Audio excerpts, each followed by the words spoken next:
Hey guys, Brendan here. So a little bit ago, Shane asked me if when I was done with the bench, I was going to do a walkthrough of the shop. So I'm done-ish with the bench. Let's go see where I'm working now. That wall was not there before.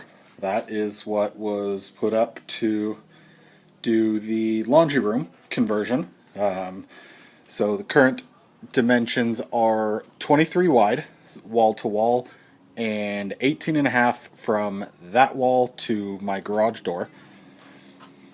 This is the bench in its current location, probably where it's going to stay.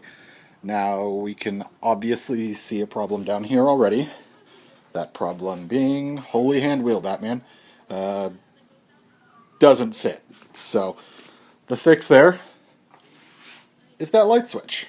It's going to move about there. Deep freezer moves over, and I'm going to gain another foot for the bench. But it's kind of the tool wall. That's where I normally am working. Historically, I've had drawers in my bench, the old Harbor Freight bench, and everything has been close at hand, so not quite sure where we're going from there. Probably a wall hanging tool cabinet to keep all the marking and measuring gear. Everything else can just do on the other bench. So from the door of the garage, right next to the wall, see a few different work surfaces. Snap-on box, the old bench, which is now going to be the chop saw station and finishing area. I also work on top of my table saw and the new bench. So I've got plenty of vertical or horizontal space now, whereas before I was severely lacking in that.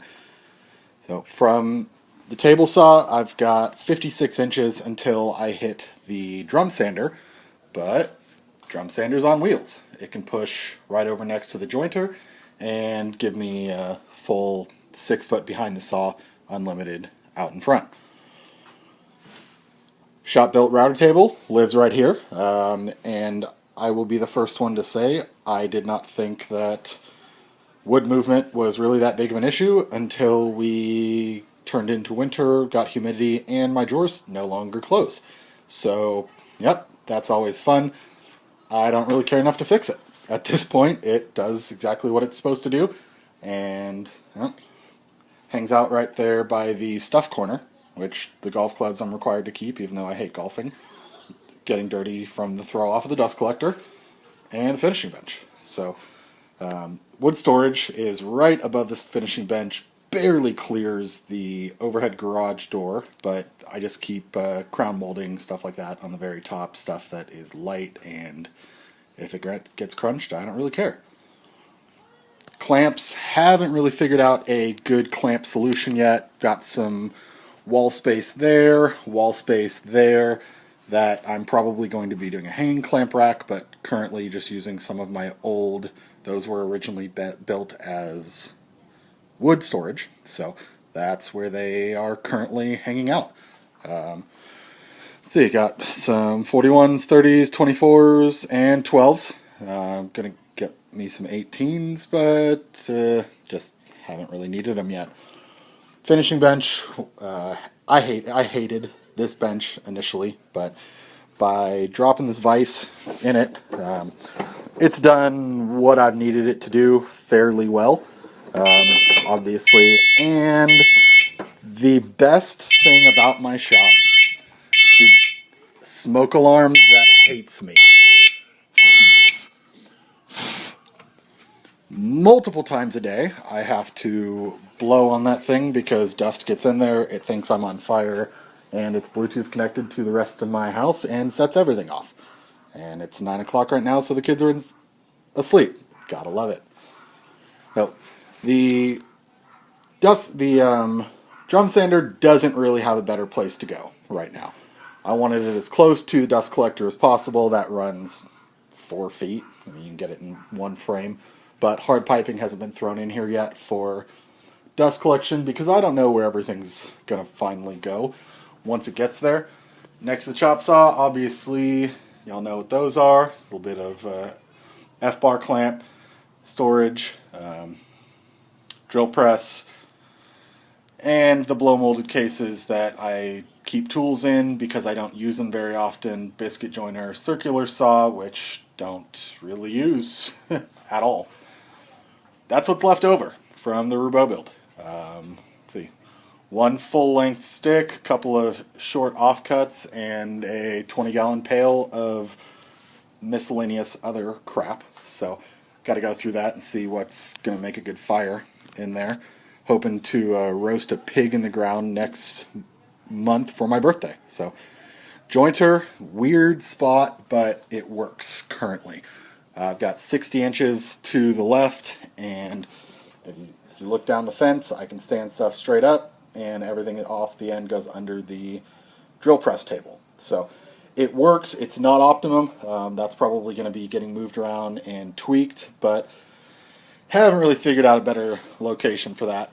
The planer hangs out on the little rolly stand behind there because it doesn't get used all the time, and there isn't a much better place to put it. So that's right next to the door track. It closes in back behind when the door's closed. It's hard to get there, but I do most of my planing during the day with the door open anyways, so I don't have to really worry about that.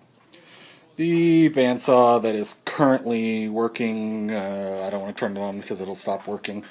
Busted a few bands recently, had some issues with it, but all in all, it is staying for a little while. And the Unisaw that I picked up that was just a rust monster at the time, 3-phase, converted it to the 1-phase 3-horse ball door motor. Love this saw. Overall, the fence needs upgraded. This was a takeoff of my contractor's saw at the time because I sold the contractor's saw.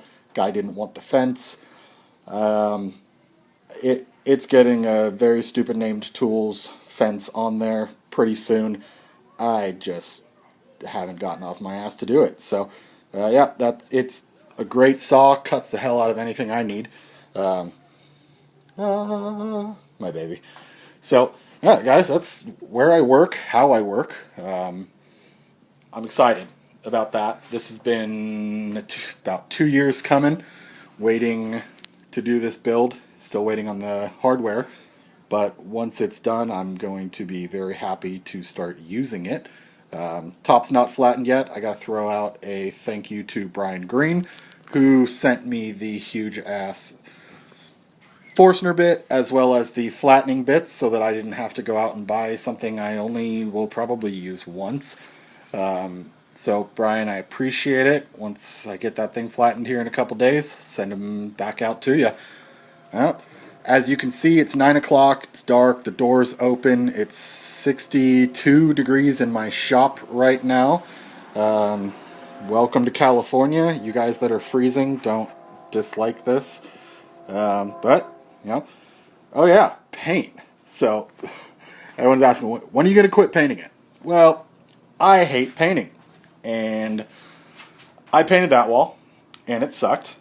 This OSB just sucks up moisture, or sucks up paint, and I just kind of stopped caring. It is not a big deal to me. I don't really care. So I stopped painting right about there, as we can see. Turning around, this wall didn't get painted at all. At some point I might, if I start caring.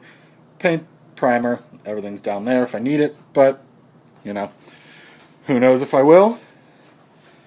Can I have one more sweeping look here? Don't look at the dovetails, they're ugly. Coffin chop. Still got to trim the top up, but yeah. Thanks, guys. Yeah.